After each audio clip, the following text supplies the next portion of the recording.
함진규TV 시청자 여러분 안녕하십니까? 함진규입니다. 지난 시간에는 2025년에 국내에서 상용화될 드론 택시에 대해서 간략히 살펴봤는데요. 이 시간에는 드론 택시 상용화에 필요한 인프라에 대해서 짚어보도록 하겠습니다. 드론 택시는 유인 드론을 이용한 도심 항공교통, 즉 KUAM 서비스입니다. 유인 드론은 여러 나라에서 경쟁적으로 개발되고 있는 데다 이미 시험 비행들이 많이 이루어져서 어느 나라에서건 지금 당장이라도 드론 택시 상용 서비스를 개시한다 해도 전혀 이상할 것이 없을 정도입니다. 그러나 드론 택시가 실제로 서비스 되려면 경제적이고 안전한 유인 드론의 개발만으로는 부족합니다. 가망 능력, 즉 항공에 적합한 안정성과 신뢰성을 갖춰 상용화할 수 있는 수준의 유인 드론이 개발되었다면 이를 운용하는 데 필요한 제도가 마련되고 관련 인프라가 구축되어야만 합니다. 필수 제도로는 정부에 의한 유인 드론 운행에 관한 지침 및 이를 규율하는 각종 적어도 항공교통 법규를 들을 수 있을 것입니다. 이와 함께 관련 인프라도 구축되어야 하는데요. 가장 핵심이 되는 인프라는 육상교통에서 터미널과 같은 역할을 하게 될 수직 이착륙장입니다. 우리는 보통 드론 택시도 일반 택시처럼 우리가 원하는 곳이면 어디에서는 타는 것으로 상상하지만 현실은 그렇지 못합니다.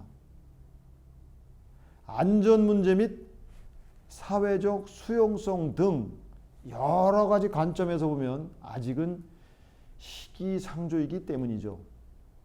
드론 택시가 날아다니려면 필요 시설이 구비되어 있는 수직 이착륙장이 있어야 합니다. 드론 택시가 뜨고 내릴 이착륙장의 보편화된 명칭은 버티포트입니다. 수직으로 비행할 수 있다는 뜻의 Vertical Flight와 항구를 뜻하는 포트를 합해 만들어진 신조어입니다. 미국 연방항공청 FAA는 버티포드를 VTOL, 즉 수직 이착륙기의 착륙 및 이륙에서 사용되는 토지 또는 구조물로 건물 및 시설을 포함한다고 정의하였습니다. 여기서 말하는 시설은 유인 드론의 충전, 연료 공급, 연료 제거, 정비, 수리, 경납고 시설 등을 말합니다. 이와 같이 버티포트는 일반 항공교통에서 공항과 같은 역할을 하는 곳인데요. 버스 정거장이나 기차역과 같은 역할을 하는 간이 이착륙장도 있어야 하지 않을까요? 버티스탑이 바로 그 역할을 수행하는 시설입니다. 버티스탑은 유인 드론의 경납이나 충전, 수리 등을 할 수 있는 시설을 갖추지 않고 단순히 이착륙만 가능하도록 만든 드론 택시 정류장입니다. 하지만 기업별로 버티포트를 부르는 명칭은 조금씩 다릅니다. 우버는 스카이포트로, 독일의 볼로콥터는 볼로포트로, 릴리움은 릴리패드로, 중국의 이항은 이포트로 부릅니다. 이런 독자적인 명칭을 짓는 것은 자기 회사명을 브랜딩해서 새로운 브랜드 가치로 만들려는 의도입니다. 그럼에도 불구하고 버티포트가 법률적이고 기술 표준적인 용어로 자리 잡을 가능성이 높습니다. 왜냐하면 미국 연방 항공청과 같은 주요 국 가망당국과 ISO와 같은 기술 표준화 기구들이 버티포트라는 용어를 지지하고 있기 때문입니다. 그렇다면 버티포트는 어떤 모습일까요? 최근 영국의 세계 최초의 버티포트가 건설되었습니다. 영국의 스타트업 기업인 어반 에어포트와 이 기업에 지분 투자한 현대차 그룹이 공동으로 건설한 에어원 버티포트가 영국 중부에 위치한 코벤트리역 인근 웨스트민스터 주차장에 세워졌습니다. 이 버티포트는 돔 구조의 터미널에 드론 택시 이착륙 시설, 승객 라운지, 물류센터, 충전 인프라, 경납고 등을 갖추고 있습니다. 버티포트는 안전하고 효율적으로 UAM을 이착륙시킬 수 있어야 하고 건설비 또한 낮아야 하며 승객의 접근성 등이 매우 복잡하면서도 모순적이기까지 한 요구 조건을 갖추어야 합니다. 에어원 버티포트의 가장 큰 장점은 일반적인 수직 이착륙장에 비해 60% 더 작은 공간을 필요로 하는 기술력이라고 합니다. 지난 4월 25일에 열린 에어원 버티포트 개장 행사에서 현대차의 UAM 자회사인 슈퍼놀이 드론을 활용해 12kg 와인 6병을 배송하는 시험 비행을 선보였습니다. 에어원 버티포트에는 슈퍼놀이 2028년 상용화를 목표로 개발 중인 유인 드론 SA1 모형도 전시해 놓고 있습니다. 어반 에어포트와 현대차는 2027년까지 영국, 프랑스, 독일, 미국, 호주, 한국 등 세계 200여 곳에 버티포트를 세운다는 목표를 세워놓고 있습니다. 우리나라에서는 현재까지 10여 개의 컨소시엄과 기업이 한국형 도심항공 모빌리티, 즉 KUAM 사업에 참여하고 있습니다. 주요 컨소시엄으로는 한화 SK텔레콤 컨소시엄, LG U+ 컨소시엄, 현대차 KT 컨소시엄, 롯데 컨소시엄 등이 있습니다.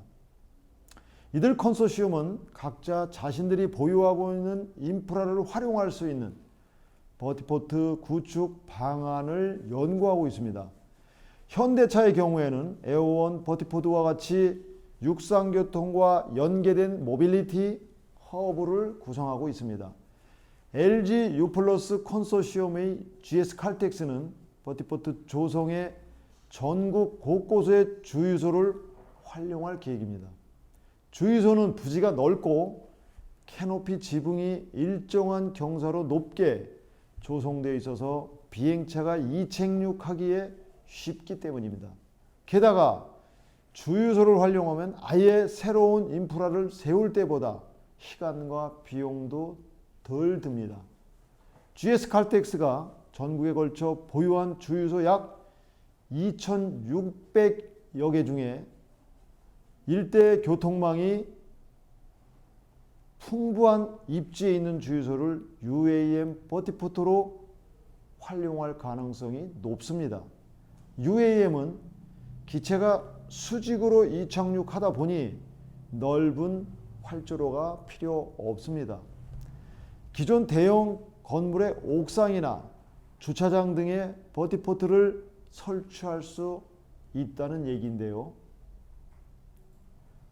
롯데 렌탈은 도시 곳곳에 널찍한 건물을 두고 있는 롯데마트 지붕을 버티포트로 활용한다는 구상입니다. 버티포트의 면적이나 시설 규모는 어느 정도일까요? 미국 연방항공청이 2022년 3월에 발표한 버티포트 설계 지침 초안에는 버티포트의 가로 세로 길이를 이착륙할 드론의 전체 날개 길이의 3배 이상 되도록 하라고 권고하고 있습니다. 우리나라의 경우에는 아직까지 관할 당국이 지정한 표준은 나와 있지 않은 상태입니다. 독일 볼로콥터는 자사 UAM 기체에 필요한 버티포트 볼로포트 면적을 약 500제곱미터, 150여 평으로 예상하고 있습니다. 이 면적만 확보되면 기체 운용을 비롯한 배터리 충전, 기체 유지 보수 등을 모두 할 수 있다고 합니다. 반면 앞서 이야기한 첫 에어원 버티포트는 580제곱미터, 480여 평 규모로 일단 볼로포트보다 3배 이상 큽니다. 에어원에는 승객용 UAM 이착륙장을 비롯해 물류용 드론 이착륙장, 승객 라운지, 카페, 소매점, 물류허브, 경납고, 보안심사대, 지휘 통제실 등 부대 시설이 포함되어 있습니다. 우리는 기차역이나 지하철역 인근을 역세권이라고 하여 입지적 가치를 다른 지역에 비해 높게 매깁니다. 버티포트는 신역세권이 될 수 있습니다. 그래서 버티포트를 계획하는 기업들은 입지 선정을 위한 데이터 분석에 힘쓰고 있습니다. 유동인구가 많으면서도 일대 동선을 효율적으로 짤 수 있어야 서비스 이용자가 늘어날 수 있기 때문입니다. 버티포트 입지는 노선 운영뿐만이 아니라 일대 부동산 경제에도 상당히 민감한 문제입니다. 데이터에 따라 전혀 의외의 곳이 버티포트로 선정될 수 있을 것입니다. 앞서 말씀드린 대로 롯데 컨소시엄은 버티포트를 유통과 연계하여 시너지 효과를 노리고 있습니다. 롯데는 지상교통, 관광, 쇼핑 인프라와 항공교통을 연결하는 밑그림을 그리는 중입니다. 롯데가 보유한 백화점, 대형 마트, 호텔 등의 지상 인프라는 버티포트로 활용할 수도 있습니다. 인천에서 드론 택시를 타고 잠실 버티포트에 내려서 승객이 롯데 정보통신 자율주행 셔틀로 환승해서 호텔이나 쇼핑몰로 이동하는 식인 것이죠. 이제 꿈과 공상으로만 그려오던 하늘을 나는 플라잉카가 버티포트 개발과 함께 현실이 되어 우리 앞에 나타나고 있습니다. 지금과 같이 기업들 참여와 협업의 속도가 불붙으면 드론 택시가 자율주행 자동차보다 먼저 상용화할 수 있다는 관측도 나오고 있습니다. 이미 말씀드린 대로 정부는 2025년 드론 택시 상용 서비스를 도입하고 2030년부터 본격적으로 상용화한다는 로드맵을 만들었습니다. 그러나 아직 UAM 관련 법이나 제도가 수립되어 있지 않습니다. 기체 개발 등의 항공기술 분야에서 해외 의존도도 높습니다. 한국은 정보통신기술, 배터리 등에서는 세계 최고라는 강점을 지니고 있습니다. 다양한 전후방 연관 산업으로 UAM 시장의 성장 가능성 또한 매우 높습니다. 그렇지만 한국은 국제 경쟁력에서 취약하고 기술 경쟁력이 낮습니다. 정부의 투자 지원이 중요해 보이는 이유입니다. 함진규의 시사 통통이었습니다. 앞으로는 몇 차례 더 따끈따끈한 유인드론 뉴스를 들고 시청자 여러분을 찾아뵙도록 하겠습니다. 감사합니다.